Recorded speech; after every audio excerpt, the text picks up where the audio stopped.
Welcome to Chance Die, a World of Darkness podcast. Before we jump into this episode, we have a few reminders to share. This is created for adult audiences only.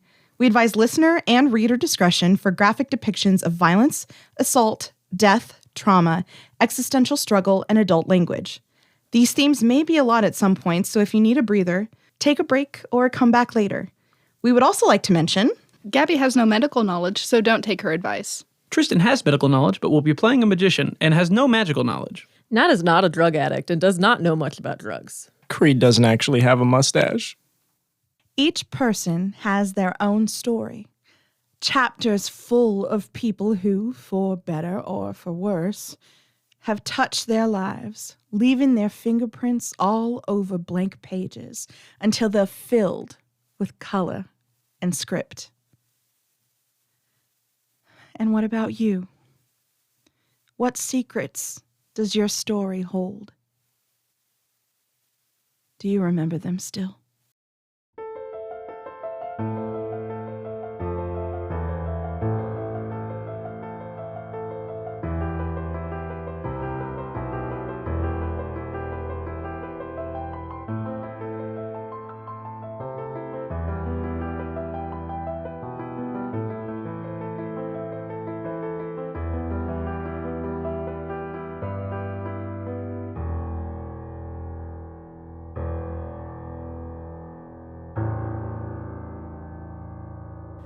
Welcome to Chance Die. I'm Jessica, the storyteller. I'm Gabby, and I am playing Dorothy Martin. I am Tristan, and I am playing Quentin Quinn. I'm Nat, and I play Atlas Waller.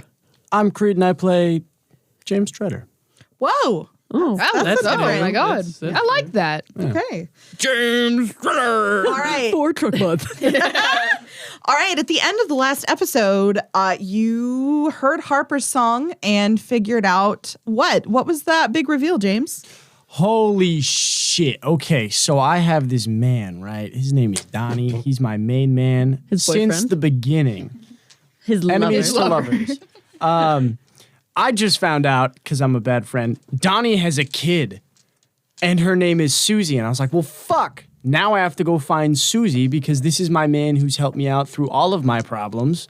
So much free alcohol. He gave me a drink when I lost. He gave me a drink when, like, my wife died. He gave me a drink when I showed up She's here. dead? We need to know, like, James lore. I feel Again, like I told you It's like guys in the dad lore. performance challenge, and you just didn't listen. I think we were all very Anyway. busy thinking about what we were going to do on that stage. Anyway, so I was like, I gotta go find Susie. And then we got here, and I was like, holy shit, I could find Susie's book and figure out where she is. And then it was fucking Harper Right in front of your face. right the whole time. So I'm a great friend because I've been watching her since day one.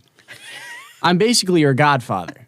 But she's godfathering us right now because she's watching us. in Yeah, we what don't ways talk have you about that. protected her? Because I feel like, if anything, She's got the shit beat out of her. He for didn't us. say that's she's the godfather to us. yeah. We're all family. They. They. They. I thought it was she, they. It's they, she, but they prefer they. Anyway, Harper is now the only thing James lives for. Aw. Yeah. As if Donnie's dead. Yeah. Yeah, Donnie fucking beefed He's it, like, guys. Donnie's dead to me now. I'm only here for the child. You're the only thing I have to remember him by. He's not dead. Yeah, but I got kicked out for the last time. Sometimes I can still hear his voice. I'm not fucking dead, James. Stop telling people that. There's a cat being hit. Bad for business. All right. So let's cut to where you were at in the library after, and the harp plays on the sheet music that is Harper's story started glowing when James thought about Susie. Well, I'll be damned. Care to explain? Is that Harper's book? Yeah. James, how did you find... I'm sorry, you didn't even say Harper. I wasn't looking for her. At least I didn't think so. Who were you looking for? Donnie's kid. Donnie, the man that works down at Old Donnie's? Yeah. He has a kid? Had. Yeah. Sorry. And how did you know that he had a kid? He told me. We had a nice heart-to-heart before we started this challenge. And he asked you to look for her? No, but he's done a lot for me. Okay, so did she go missing? Did she die? What? I think the book explains it pretty well. But we can't ask Harper for help anymore. Why? Anyway, we should find your guys' books. Well, do you think with the challenge we need all of hers? I don't really know. I don't really care. If you guys want your books, we should find them. I'm gonna bust down those fucking doors. Let's with you on take that a one. breather for a second. Who feels like they can complete their story in a way that he would like it? I plan on completing my story the way I like it, not to the whims of someone else. Damn right. I was poetic as shit, man. Seems like general consensus. Does anyone want to find their books? I think that's the only way out of here, right? I have no particularly vested interest, but if it helps move us along, I will. Well, I just closed my eyes and saw God shake her head. Yes, God being the storyteller. God was nodding at us when we were like, "Do we need the book?" And she was like, Dorothy, Yeah. we'll start with yours then. All right. No, you don't. You don't have to. I'm not railroading you into anything. I just spent so much time and effort working on. No, I'm just kidding. we need to not usurp her she plot. said she's just kidding. She's not kidding. Like we have to go. She pulled out a gun. Send help. Send.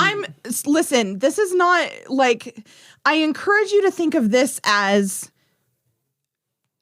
an opportunity and an advantage, not as you like. I'm gonna write a story and it's gonna have a shitty ending or whatever like that. It's not necessarily the end when you finish the Gabby. story. That's just the mechanism used for the challenge. Gabby, if we get your book and we write that Gabby becomes a god, like Dorothy becomes a god at the end. Yeah, this is just like in part 4 of JoJo's Bizarre Adventure, where no one's seen the that reference part. none of no us one will get. understands it. Okay. Yeah, I want to look for my book. All right, let's do Dorothy's. We're doing Dorothy's first. I mean, Okay. she probably has one of the better stories at the beginning. Like if we got a 3-act structure going on right now. Okay, so you see what looks like a long, thin book.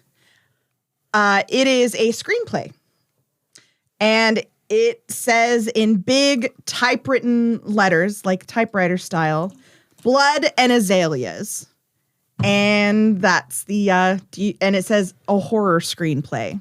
Oh, girl. Oh, Dorothy's gonna like start reaching for it, and then she reads it, Yep. and she goes, "Oh, ow, Well, do we need to? no, ow." Do you want to go through it again, or do you want to compare? She grabs it Okay. off the shelf. Okay. I'm curious. Now I'm kind of curious to see what our other genres are.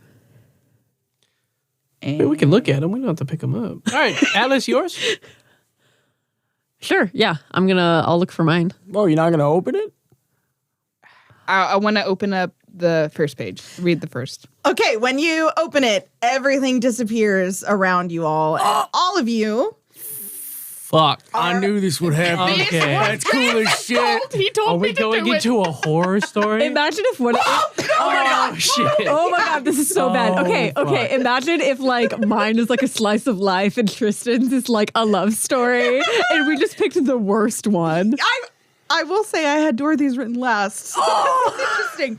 Are you gonna open it? No, we'll get rid of Okay. the worst one first. Here's what happens. Oh no. Each of you completely melt into different appearances. You're all college students at a bar. Dorothy, you are drinking and you wave goodbye to these 3 people in the bar, and you all hear this ominous kind of tense music start to play. Around you, it's like shadow-filled and dark, and you've got that little bit of just soft piano music in discordance that's causing the hair on the back of your neck to stand on end. And Dorothy, as you start to exit, you walk past the bar, which has a mirror behind where they keep the liquor. Yes.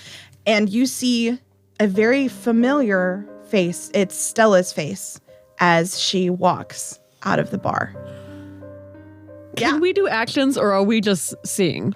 You can do some actions, but it is very limited to what your character in the scene would do. And I'm sure it's more Oh. she gets to decide. Yeah. Okay. So if you are like, what the fuck? You realize you can't talk. You just take another sip. Nice. Yep. I get another drink. Okay, yep, that works. Yes. So it's not Okay. like stage liquor, just water, just colored water. So, James, you are a young lady in like a tube top. Yeah. Who is Oh my everyone? Who is everyone? Do we? hot shit. So like, So you're clearly the party girl of the group. Yeah. so as our character, do He's we a woo see girl. James or do we see this other girl? You see this other girl, but you know it's James. Quentin starts It's like laughing. a Jumanji. Quentin- It's like a Jumanji. yep. Quentin that's exactly what just it's like. laughs. Is my voice different? Oh yeah. You're just jealous because I'm hot. Oh All my right, god. who am I? Who am I? You're a very academic looking young woman in a sweater that has glasses on, very studious in appearance. And Atlas is the one that looked like she just rolled out of bed and decided to go to the bar with her friends. Woo. Quentin's just laughing. And then when I looked in the mirror, I was Stella. You were Stella, a young Stella. Can I catch my eyes Yep. in the mirror, and I want to like slowly like touch my hair and like put it behind my ear just to be like, oh wow, I'm still like Yep. playing with the script, but being like, wow, whoa, that's period, yay, okay. Okay, kill me. Do something scary. I don't know. Oh my God, where's Stella? Stella. And Stella Where's Stella going? is starting to leave. Starting to leave the bar. Leaving Stella. so early? Stella, where you going? No, come drink I more. got it. Or how did she talk? It's back then. It was confident and louder and very fun-loving and outgoing. Now it's quiet and subdued. Guys, I have to go. I have a test tomorrow. I have Oh my to- god. So do I. Just fail like the rest of us. Stella, come on. Stella, are you still on to study tomorrow morning? Yeah, just take care of it tomorrow then. morning. Oh, you got. Okay. You start to feel it tugging towards the door. Oh my god. Okay, how about okay, fine. If you want to be Does anyone else have the same test as her? Okay, I do. What about tomorrow? What about tomorrow? Like Well, drinking more tomorrow? Stella, you start to wave and then just walk to the door. Bye. I'll see you. I'll text you guys later. Rude. What a bitch. If we go to move to go like just be like fine, I guess I'll go too. Are we able to? Yes. Fine. Okay, I think I'm in the same class too. I guess I should probably go if Stella's gonna be the good model. I'm gonna start to go to the door too. Like be guarded, like, oh, I guess I'll go study. Where are my keys? I'm driving you home. You're such a good. Let's go. Come on. I'm gonna like Oh, walk I'll hold your out. hair back. Oh, okay. Oh, in the Okay, middle of the okay. bar. This is two guys who don't know how drunk girls behave. Nope. All right, let's go. All right, so you all start walking down the street. Yeah. And the three of you are laughing. Stella, I'm gonna loop my arm in Stella's. perfect. Oh, thank you, Stella, Jessica. you start like feeling like you're being watched. From the perspective of the audience, like your shoulders get a little tighter. You start glancing around. You see these trees. It's like 2 a.m. It's a very quiet street at this point. It's a smaller town. And something just feels wrong.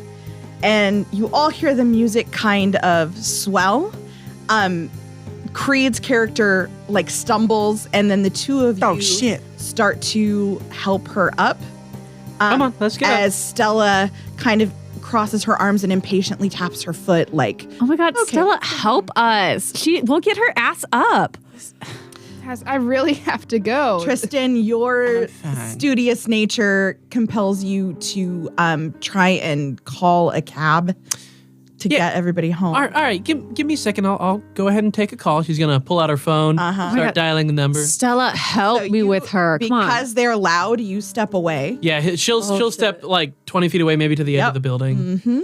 So you all are talking and laughing and trying to get her drunk ass I'm up. trying to get Stella to grab Hey, James. Stacy, come on. And then I'm fat. turn and look, and she's gone. Yep. That bitch, she gone. Oh. Don't forget me. Do us two notice? She's too I don't know. drunk to She's notice. too drunk to notice, but Where was fat. Jessica too? Jessica too. Jessica, Jessie. Yeah, Jessica B. Just with a B. The bitch one. Yeah, Jessica. Jessica bitch. They're all a bitch. Where? Wasn't she calling she was calling a Yeah. Uber. She's getting me Jessica! a cab. Jessica. Jess. Wait, that's me. No, Jessica with a B. Oh, other Jess. Cab. Yeah, she's getting a cab. Yeah, Where but is where'd she go? you hear a rustling from the trees over back where She in the goddamn tree. I'm in the tree. I'm gonna look back there. Do I see anything? Yeah, you see a little shadow back there moving around. Hey, Jessica. You feel the urge to go over there. Oh, I guess I don't really have a choice. I'm like, what is that? Yep. And she vanishes. Yep. She's Do gone. I see her vanish? All you see is what looks like she's being yanked into the bushes and the trees over there. Jessica. Oh, fuck. Stacy. Do you have a cigarette? No. Where's your mom, Stacy? She got it going on? Sorry. Hold on. We need to go. We need to Your go. pulse jumps and your movements become jerky and panicked. They're getting us the cab. No, they're not. I'm gonna try to like getting us- pick up Oh my Stacy. God. Can I start going? Behind you, you see a figure, and he stands there, this shadowy figure with his head down, and then music spikes as he jerks his head up and starts heading directly towards you. Hey, we don't want any trouble. He starts running. No, and I'm just gonna. Stacy is not fucking coming, is she? You drop her, I'm gonna start running. Ow! and then shit. and then you hear Stacy start to scream, and you run. No, go for it, Creed. I'm not gonna do that. I'll do it, Creed. Lean away from the mic. True. So you run home. Your pulse is pounding. You feel horrible, but so terrified you can't even keep it straight. You run into your house, open the door, turn the lights on, and turn and immediately lock the door. And finally, you relax a little bit and you start thinking, phone, like I need to call for help. I need to do something. And outside, that storm that you started to smell a little bit as you were running just suddenly crashes down around you and all the lights go out. Is this in the time of phones? It is. I turn on my flashlight. You see your cat winding its way through the legs of your furniture, and then he walks up to you, and you're scared, so you kind of let out a little laugh, like a tense laugh, and bend down to pick the cat up. And then when you stand up, you turn and see two figures flanking you. The lights go out on screen, and we just hear a horrible scream. Cut 2. Dorothy as a college student. Dorothy is also at a bar. Who would you like to be the friend that took you here?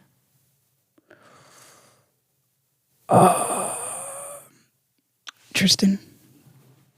So you got a kind of pretty. You didn't get to be with us in the first part. Yeah, give me a description. What am I? Give me something to work with. Did we have a name for her? Let's call her Sarah. I don't remember. I don't think we did. I don't think we did. Yeah. She goes by her middle name now. We get to choose it. Yeah. Hey, Sarah. Yes, Dorothy? So you're more of the party one that brought Dorothy here. So, Dorothy, I've been going to this joint for a while now, and I think you'll love it, Dorothy. Tristan, You're gonna love this? it. Yeah. like, Listen, you see the speakeasy here. the speakeasy over here, they got a couple cigars in there, you see? Yeah, no, and Oh, listen, Sarah, I know you're such a hoot. you don't go out that often, so I figured this place would be a perfect starter for you. So starter. That's what we're going with, Tristan. Yep, I picked it. I can't go back now. It's a choice. You can. Okay, sure, why not? But one drink. It's supposed to be scary. Okay, one. Jose put quotes up. So you two are at the bar. There is a table in the corner with two shadowy figures. I see you And keep looking over choose- there. Think they're cute? Choose which one you want to be Huxley and which one you want to be Gulliver. Oh, shit. You're casting your own nightmare. Yeah, Huxley Gulliver. So Gabby pointed at me for Huxley and Creed for Gulliver. Okay? You keep looking over there. You think they're cute? Gives an elbow. I mean, they're not bad looking, but I'd rather just study and I want to do. We're at a bar, graduate Dorothy. What do first. you do at a bar? Hang out with my friend who brought me here. And You want me to go over there? no, I want you to drink and then go over there. So the two of you in the corner are watching the room clearly from the corner, and you're discussing the nature of suffering. I have a question. Yeah. Are we playing this as Nat playing Huxley, or are we playing Nat playing Atlas playing Huxley? You are as close to Huxley as you can possibly get. It is like you have become this person. Like Atlas is kind of in there observing what's going on, but it's like a third person observation. Okay. At the beginning, it was a little more lax because it was like getting you. It was random into friends, It. yeah. It was like the scene in a horror movie that lets you know you're watching a horror movie. Yeah, it's that first part. Yep. And now you are that character as much as you can. be. Cool. So remember the two what of you it was like. are discussing the nature of suffering and how it brings out the best in humanity. So when they're in the most dire situations, that's where you get to see their true selves. I think this bar is a great example. We get to see plenty of people come in here as a community and all choose to suffer together. I mean, after all, it is poison. They willingly go here to throw their wits away, and in the morning they blame not themselves, but a version of themselves that they don't remember. That they put in control. So you, Gulliver, your eyes light upon Dorothy, who seems, in scopes of suffering, a little different from most of the people that frequent places like this. There's an innocence about her that says that she's not accustomed to being in this kind of place. This one is out of place. I'm providing an ambiance. Keep going. No, you're doing great. How dare you? It is. How would you feel about an experiment? That sounds like a good night. What are your plan? You're more of the talker than I am. So we cut back to Dorothy at the bar, and Huxley is approaching her. Oh, elbow. Here we go. Yeah, I see. Down. My character kind of puts Trying the to- hair back. Trying to remember what this guy's like because I don't think we've heard him talk. No, you're fine. So we actually did this in the intro flashback to one of the episodes. So Oh. we're going to cut to basically the same thing happens here in the story, but we are going to cut to Dorothy in her house after she's woken in the alley, and it is now full on climax of the horror movie. Like, she is trying to arm herself against intruders. This has not happened in your life, obviously, but this is like A dramatization. yes, Yeah. exactly. None of these are going to be true to life very much. We're not changing the past. No. But we're Yep, yeah. exactly. It's like an adaptation of this was a true story with an asterisk. in this genre, right? So we've had Dorothy trying to tell people what is going on, and every time, Dorothy, that you explain what's happening, for example, in a doctor's office, like you try and get an exam and then you try and tell the doctor what has happened, and you see one of these two figures the lights go out. One of the two figures horribly murders the person that you were trying to tell in front of your eyes, and you run. Okay. So this has happened multiple times now. So the people you care about most, you're terrified to tell because you don't want them to end up dead. Mm-hmm. Is there... Dorothy is still in this dramatized Dorothy. Yes. Is there any way for me to break? What do you mean? Can I communicate with actor Dorothy? No. Damn. Nope. I was going to try to give her some like, it's okay, it's okay. Yep. It is actor Dorothy who is spiraling because she's the lead in a horror movie, and that's what they do. Mm-hmm. So she is starting to spiral. You are in your house, and it is looking very similar to the house you had when you were young. And you hear a knock on the door.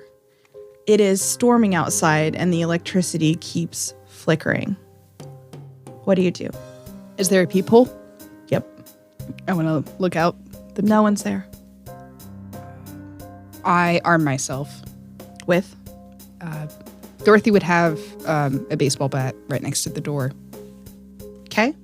So your hands shaking, you clutch this baseball bat, and you tense up and ready for whatever you're trying to keep your back to the door, your eyes on the windows, any point of entry you can imagine, and the lights go out. Roll me a willpower. What's a willpower thing? Willpower and Composure. Resolve and composure. Yeah. But it's what your willpower is. Yeah. Wait, so it's Resolve just- plus composure is what you need to roll, but it's the same amount of dice as your willpower. yeah. 1. So you keep hold of the bat, and you manage to not scream and run. Like, you don't go full on into fight or flight. Like, you don't race from here or anything, but you are barely keeping it together. You're like not quite the mom from The Shining. Yeah. The phone rings, startling you out of this panic silence.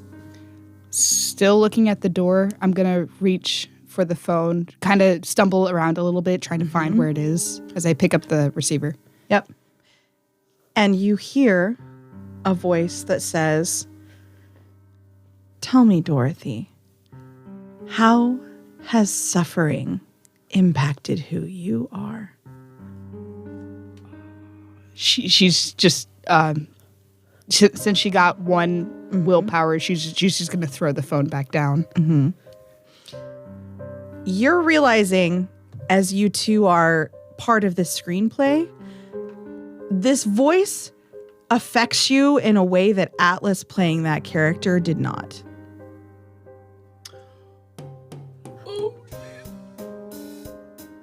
But The they- rest of Okay. The rest of you are now on a movie set, and you're watching this scene play out just very matter-of-factly. We're looking at the soundstage of the house. Yep. And you're in your, like, those little chairs waiting for your scenes. Is it essentially? Are we our player characters now, or are we still You're still Huxley actor? It's almost like you're in a dummy just waiting for your time to go on set. So you're not emotionally engaged, you're not anything, you're playing a role. You're observers and you recognize what's happening, but you have no control You over can't do it. anything. No. And you see out of the corner on the set, Stella and Huxley have entered through the back door and are standing, and Huxley just closed his phone. Dorothy, on the set, you are still very much in this panic spiral moment. And the two of you, you know it's your time to enter. I'm gonna stand up. I Okay. enter. And Gulliver is going to come through the front door, right behind Dorothy. He knocks again. She's not opening it. He calls. Dorothy. Leave me alone. Open the door. Please don't hurt me. You hear a crash from the windows upstairs. Dorothy. What do you want? What do you do? Is there a back door? Mm-hmm. I run out the back door. Huxley intercepts you and grabs you from behind. Like actual Huxley? No. Oh, okay. Atlas, Me Huxley. Atlas Huxley grabs you from behind and sinks his teeth into your neck. What do you do? I start swinging the baseball bat. Or his head is on my neck, so I'm gonna Yep. start smacking. All right, give me an attack roll. I feel like when he's like Oh, that was hand. yeah. Yeah. Well, Depends on it's how going to play out how the screenplay. Would that be strength and weaponry? Yeah. Yeah. Is baseball not a skill? Sports. Athletics. 2. Gabba. 2. So it's enough to kind of give him a good thwack. But he laughs and he opens the front door. And you race for the back? Yeah. Okay. There is a breath where Huxley is standing in Atlas Huxley is standing in front of you and Gulliver is standing behind you. And then you hear the sound of a page ripping. And you're in this blank, empty space. And Huxley stands in front of you with a smirk. And it's not this autopilot actor feeling. It's this, holy shit, I'm going to have a panic attack dread in your stomach as you look into his eyes. And you remember this face at the bar, this charming, attractive face that smelled like sweet, spicy flowers and gave you the worst day of your life. And he says, I don't think we need to see how the rest of the story ends, do you? I want to finish my story. I believe you have to earn that. What do I have to do? Well, for starters, tell me about how suffering affected you. It helped me become a better person. So why aren't you thanking me?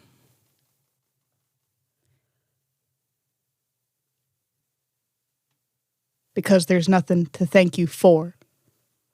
I did it myself. Ah, but I was the catalyst to your change. But you didn't want me to become a better person.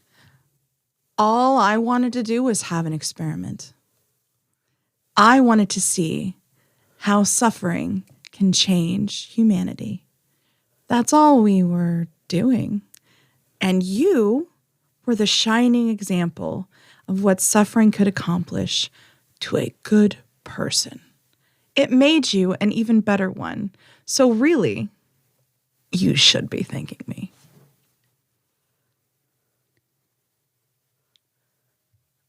Is that what you want out of this? A thank you? For all the other suffering you've caused? You want me to thank you? Maybe. I'm sorry, Huxley. That's not going to happen. That's fine. You should return to the story when you have a better idea of how you want it to end. And the book snaps shut and all of you appear in the library again. Oh my God. Whew. That was, whew. Interesting. Why did I smell like that? Why did you smell like that? I remember that I scent. don't know. It's That weird. was, I don't think that was a character choice either. I think that was just you. Dorothy? I was Huxley. A similar version of that happened to you? With less dramatics, yes. I didn't know about Stella, though. seemed very similar, though. I'm sorry you guys had to see that. It wasn't my intention, obviously. Why? Why, what? Why are you sorry we saw that? It's not a pretty sight, and, this information, it's hurt us in the past. I didn't... Dorothy, I think you accidentally just proved a point. We just went through one of the most traumatic things of your life, and you're worried about us. Not you. I mean, I've had years to deal with it, to think about it. This is new to you We guys. weren't your point of view. Shit, I should be apologizing. I was playing, Fine, it doesn't make me see you any different. Shall we go on to a different book? Let's take a breather and then go. Did you guys see the very last bit? Did we? Just me and Huxley? No. No. What happened? I have to return when I better know how I want my story to end. I want it to end with his death, but I Well, don't know how to do that. you're the final girl in the horror movie. You ever seen Twilight? Not, oh my God. I did once accidentally on an airplane, and Guys, it's not that bad. It's really not. we've all watched. I know, I made all of us watch this. Your team, Jacob. Oh, you're a fucking werewolf, dog.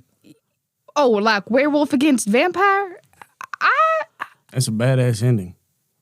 Final girl. You think if I wolf out on him, it'll work?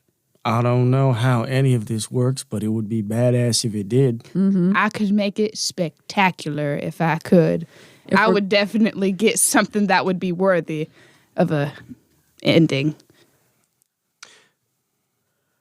I think the most important takeaway is that you believe you deserve that ending.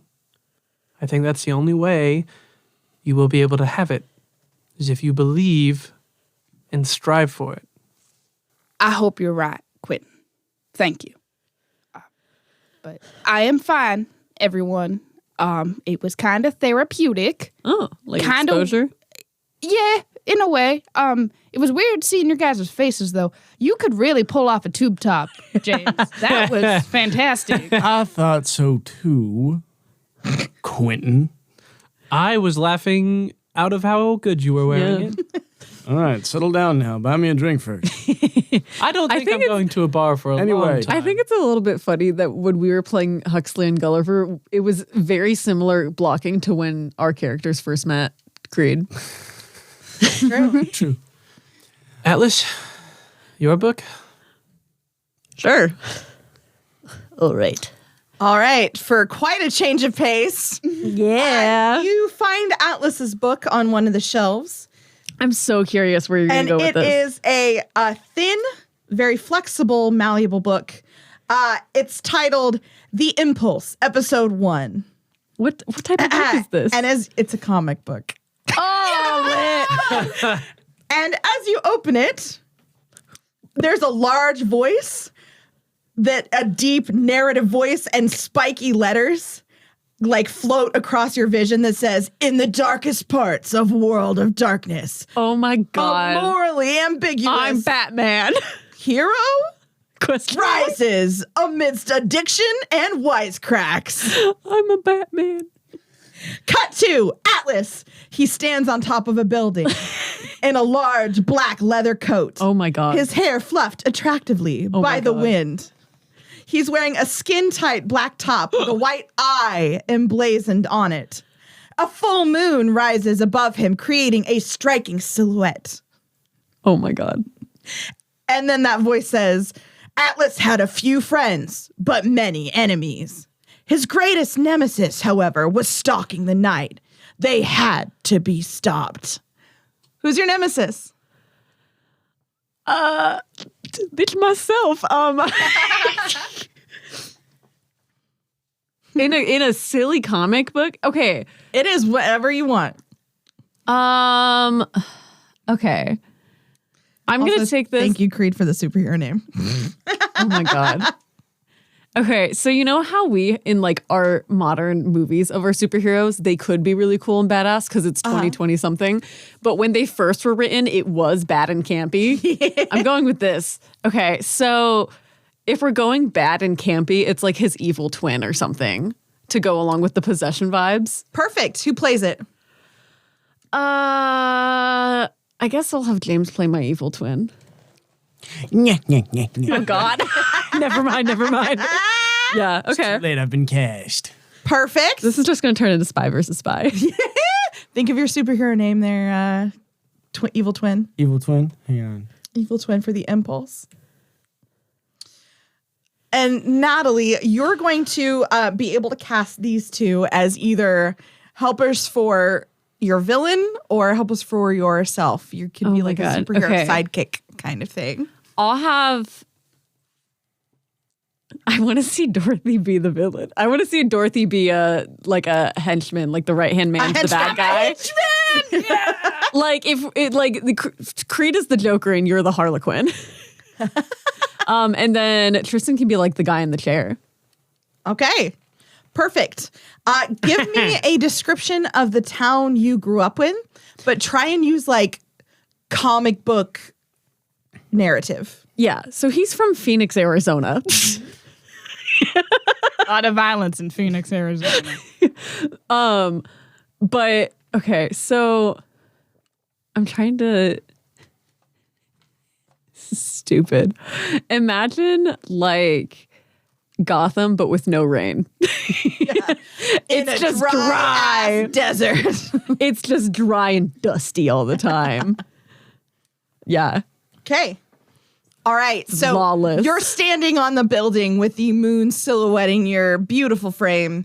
And next to you, you hear a buzzing coming from your side. And it's, there we go. It's like a screen on his bracer. Screen on the bracer. Perfect. And you see the talking head over here. So you've been standing up there for 20 minutes. They are getting away. I want you to be an AI, Okay. like a Jarvis. You have been up there for approximately 20 minutes, and they are getting away. Well, let's get a move on then. I agree. Yeah. So what do you think Atlas's superhero abilities are? Drugs. Speed. Yeah. Makes sense. Makes sense. And then to go off, I guess, a little bit of the actual game, we could go with invisibility. Perfect. Yeah. Should I do more or just are we cool with those? I don't know Cool how with those. Okay. Yeah. Yeah. Okay. So speed and invisibility. The two villains here. What's your superhero name All right. or your supervillain name? Hear me out. Atlas backwards, I think, is Salta. And my henchman is Peppa. Peppa.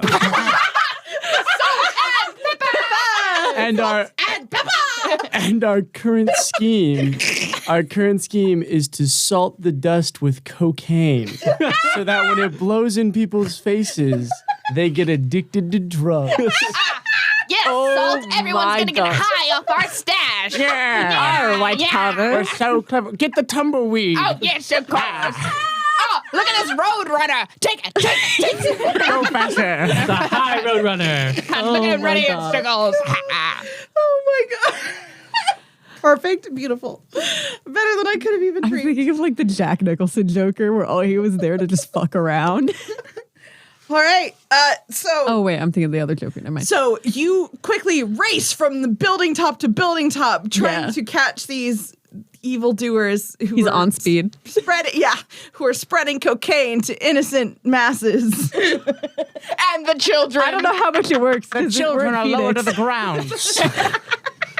They'll get the most dust. Oh my god, this fairy dust. Ah.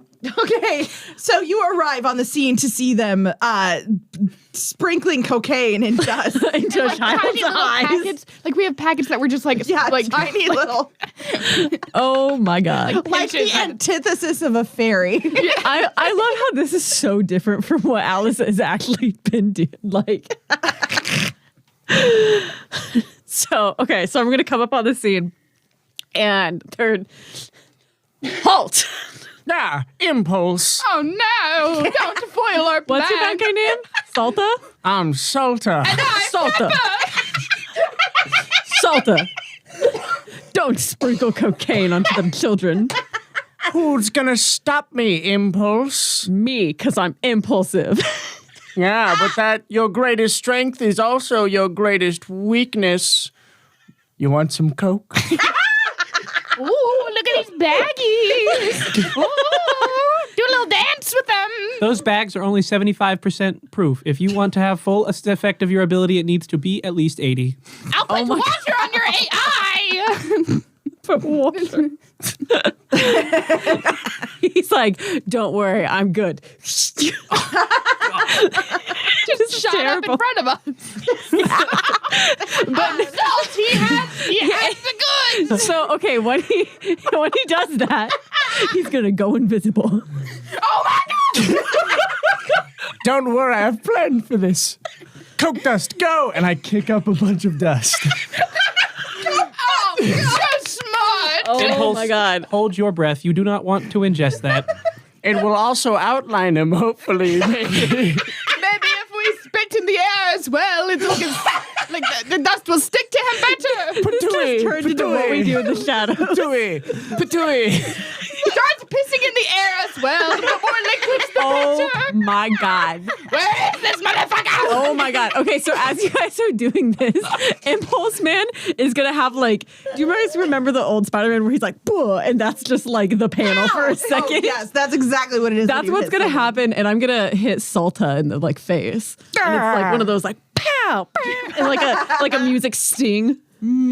Salta, the air has hurt you. I will get it, and I just start smacking the air like. The air I smack imagine back. you're in a low crouch and you're not reaching in front of you, you're reaching to the side of you trying to smack. Wait, is it a drug called smack? Yes.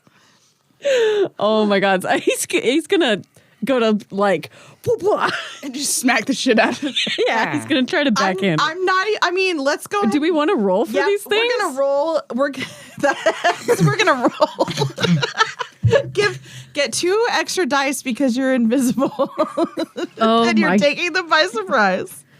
But we get extra So you're dice. telling me the coke dust didn't work. no. No. You want that's finely Spitting and milled. pissing in the air. Come on, Hydric. What more do you want from us? I got 3. Not a damn thing. They were That's helicoptering. How did they not get surface area? I love this is like the complete opposite of Atlas's like edgy boy Oh, issues. absolutely. Yeah. Oh So- my god. So you pow, bang, ka-chow, and beat them up, and they land in a pile of piss and cocaine. Oh, you've been foiled again. We'll be back. We're bleeding out in the desert. As you pull off his mask, Salta's mask. We were wearing masks. Yes, you apparently. Yes, apparently you were wearing Badass masks. masks. They're just like old timey robbers masks. Yep, it that's only kinda what goes I over their figured. eyes. As you pull it off, you notice that it is, in fact, your face. Oh my god. And then both of them disappear. Ooh. And the town gets a little bit colder feeling. It gets a little more grayscale-ish, a little sharper in its angular edges and shadows.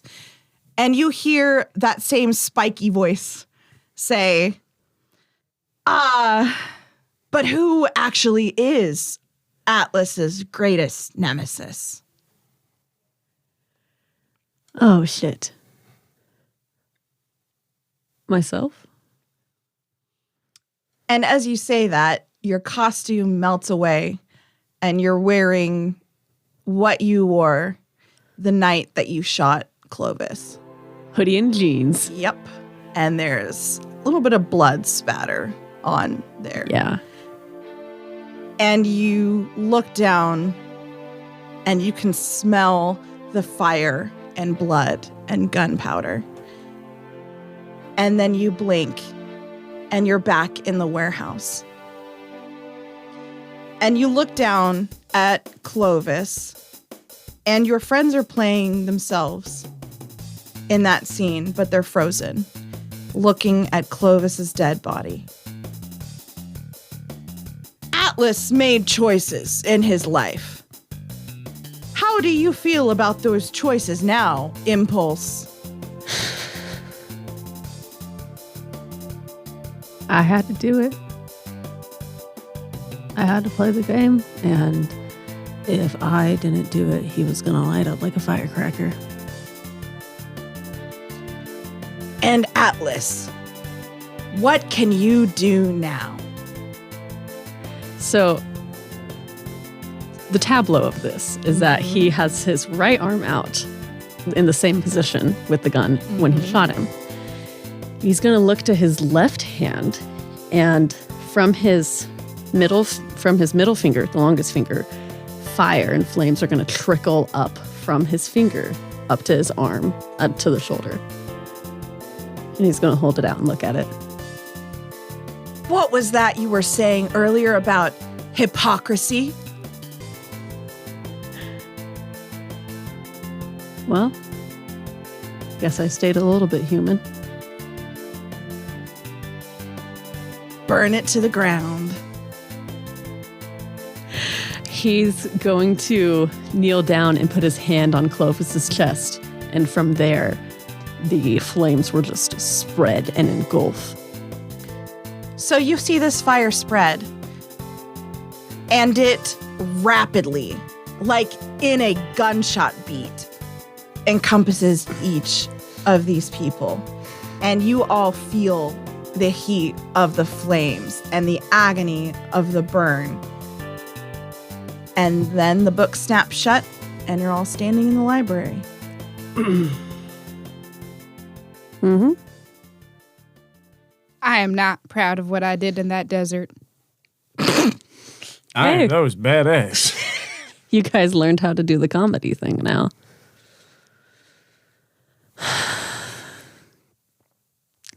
Was that the end of your story? Apparently. How do you feel? Do you feel any different? I'm not necessarily one of those people that didn't know what I looked like. And is that how you looked at us? At you guys? The comic book shit? No, not necessarily. That's the comic book part. That's the top. That's the part on top. That's not the... I make jokes and shit to just not have to deal with the other parts. Like how you shut stuff out and how you guys don't like to talk about things. I just don't take shit seriously, or else everything is serious. Next book. Does Atlas's book look any different? No, it kind of collapsed onto the floor. I'll pick it up. What would be that ideal ending? I'm not sure, in all honesty, necessarily, because a lot of new chapters have started. I think for each of us with this whole changing. But I don't know. That hero question mark at the beginning kind of fit. But let's go get another book. I guess Quentin's, because James is avoiding his book. Sure. Okay. You find Quentin soon enough. It is a play. It has a hardback cover. It is a thin leather-bound book with gold ostentatious trim. It is stiffly bound with a firm spine. And the play is called The Magician's Folly, a proud tale in 3 acts in looping golden calligraphy. That seems about right. And he'll open the book. Just like before, the library fades around you, and you're in the first scene.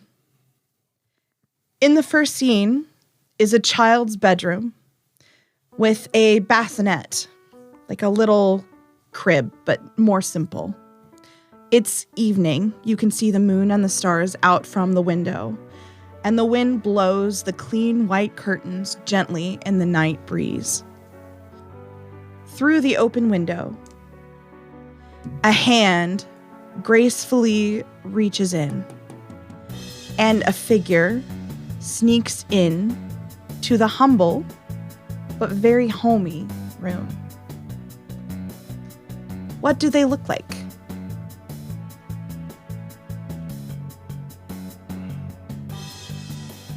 When is this?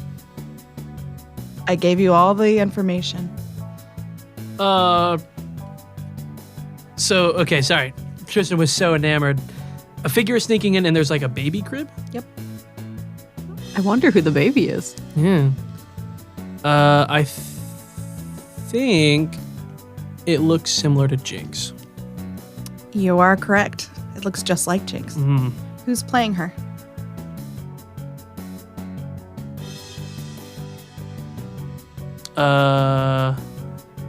Dorothy. Okay. Awesome. So, with a red-lipped smile, she glances around the room and enters gracefully through the window and approaches the crib and looks down. What does she do next? Either one. She reaches a nailed finger in and slowly caresses the side of the baby's face. Mm-hmm. Absolutely. Then she takes that same hand, adds her other, and lifts the baby out of the crib and exits out the window. Act 2. There's a conversation between parents. Who is playing your mother and who is playing your father? James is the father, Alice is the mother. Okay. On stage, you have a thin material known as a scrim that you can put light back from that creates shadow without feature, right? So in front of the scrim, downstage center in a spotlight, are these two parents, your parents, as you know them, having a conversation. Behind the scrim, two grieving figures stay frozen in shadow. They are in a tableau of grief, and you know in your heart of hearts that they are weeping over the biggest loss that they've ever faced.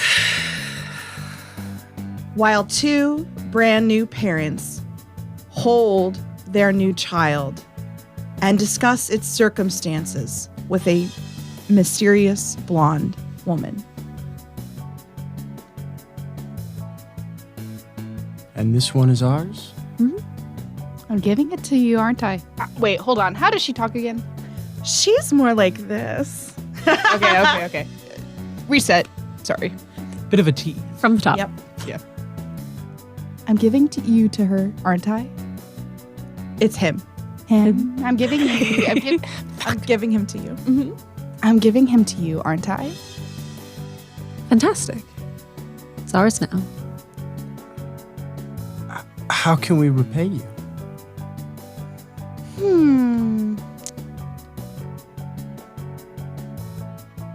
Line. What would you like? Fine. I'll call upon you again. Would that work? A favor. Yeah, it's a favor. There is a bargain struck. Well, a favor for a favor. I'll call upon you guys later. We'll see you then. Have fun. Mom's gonna take the infant. Yep. And you both hold him dearly. It is clear by her movements that the mother is not accustomed to small children, but both of them hold him as if he's so fragile he may break, or if they're too desperate, he may disappear. because they wanted him so badly, and they've been waiting for so long. And the set builds up around them into this ostentatious, wealthy house in which they gave him everything that they wanted. And as the set changes around them and Quentin grows older and older, you decide in a conversation to never let him go back to temptation. That is where your money was spent, and that is where your debt will have to be repaid. Because you know, at this point, Jinx will need to take him one way or another after he's an adult. Act 3. Love to see it. Very cool. Act 3 is Quentin. It's completely up to you. Completely up to me? Completely up to you. The stage is bare. You stand there alone in a spotlight. So, I think for Act 3, I think we see him. The stage lights come on, but it's not true traditional theater stage lights. I think it's. I don't know if you remember this. Do you remember how he ended his show for the trial, that they did in the threads? Oh, yeah. So I think it's lit by those iridescent big Edison bulbs. And I think that's the lighting that he has. And he's back on that tightrope. But this time the tightrope goes from the stage to what looks to be like the second balcony of whatever this theater is. And it's just one rope and it's kind of wobbly. And I think as he begins his march up, he's, well, let me stumble back. I think he sees the tightrope up and out. I think right now he's stuck at a desk with books piled high in front of him, and his parents are kind of looking at him, and his mother's holding a report card that says, "There's a B- on here. I said you could get 1, but I see 2. What is that about?" And I think it cuts to him, like, it fades to, like, quietness as he's trying to explain. And I think he every once in a while, he'll just look over at the tightrope, causing his parents to stop. And then as he comes back into focus, it's just always there kind of in the back. And then I think it's a big jump cut, actually, to him a little bit older. All right, so this is, in the background is the scene playing out of when his father was, like, the true kind moment of him leaving that we had saw earlier as he was beginning on the tightrope. And at first, he couldn't get more than 2 feet, and he'd fall off. And he'd have to figure out how to get back on. And then he'd keep going, and then he'd fall off again. And then I think as he's going up, we see him age a little bit more, and we see his costume get a little bit more dreary and dragged out. And then I think we see almost like what we'd imagine as him homeless, right? And I think we see Quentin, like, he's shuffling a deck of cards this whole time. He's not using his arms to balance him. His hands are closed in tight. And I think we see him, like, almost throw something out, and he pulls back in an earring. Right, so this is when Quentin was kind of in his pickpocket phase, right? So his hands were getting more dexterous. He was trying to do anything to survive. Sure. And I think at that point we see a rope as he pulls that earring, almost like a golden thread weave into the red track line that is his slack line. But this golden thread, matching almost the gold of the earring, weaves into his tightrope, and it stabilizes it just a little bit more. Oh, cool. And then he throws out another one, and he pulls back a watch, and it same golden thread stabilizing. And as he's grabbing more and more threads are stabilizing this base of the rope, and he's walking more. His clothes are getting better. He's looking a little healthier, and he's walking forward and forward. And then he reaches the point to where he's above the crowd, or what would be the main audience section. And he pauses. And I think this was the moment where he started taking bigger and bigger risks as we see him, I don't know, he'll jump up in the air. And now he's juggling a couple of knives, right, on a tightrope above people. Probably definitely not legal. But as he's going, he reaches a point to where he stops. And he looks, and there's almost like a giant black mark in this red tight line. And on it is a letter saying, succumb to temptation. And he looks back and he sees, well, he doesn't see his parents. Not that he was ever truly looking back, but I think in this moment, this is when they died. And as he picks up the letter and steps over the black line, the rope and all of those threads that he had are gone. Like all that stabilization, so now it's back to super wobbly. And he tries to turn around and he can't. He sees someone on the other end of the tight line with a pair of scissors, and the closer he gets to leaving, the closer it gets to cutting it. And the more he steps back, almost like a pair of garden shears. The closer he gets, the closer they get to closing it. The farther away he gets from it, the more they widen it. And then he's kind of stuck there. And it's wobbling beneath him, and he doesn't know where to go. And then we see someone yell out from the crowd, "Hey, grab that briefcase." And so he grabs it, and it stabilizes a little bit. Not as true of a golden thread, more of a tarnished gold. And then it's hey, we need you to get his business card. Or hey, we need you to steal a broken pocket watch. And I think from there, at the broken pocket watch, as opposed to a golden thread coming in from one of the sides to stabilizing it, we see another slack line.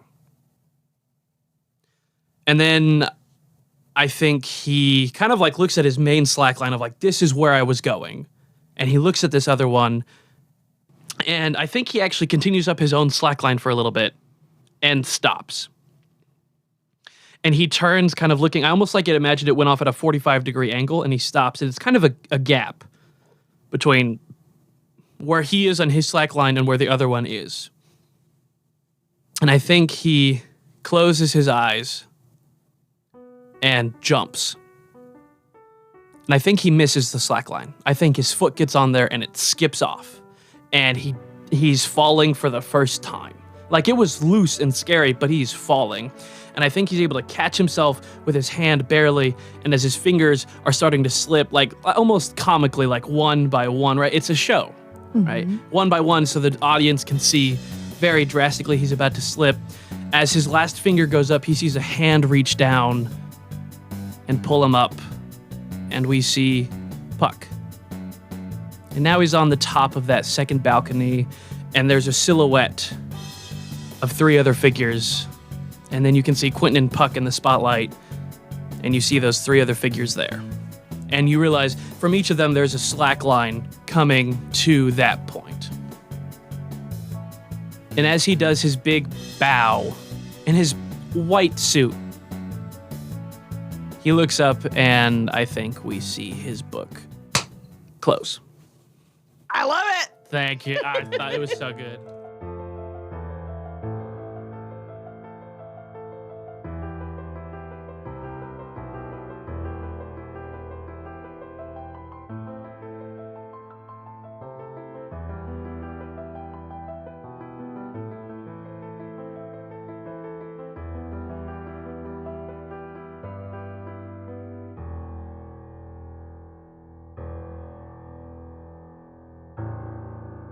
Thank you for listening to Chance Die. A special thanks to my lovely husband, Mark, for all the composition of our music, his technical wizardry, and of course, for putting up with all of our shenanigans, especially me. Also, another thank you to Gabby, who plays Dorothy, for lending us her graphic design expertise. And naturally, a huge thank you to our audience. We would not be able to do this without all of you. So thank you for listening, and join us next time on Chance Die.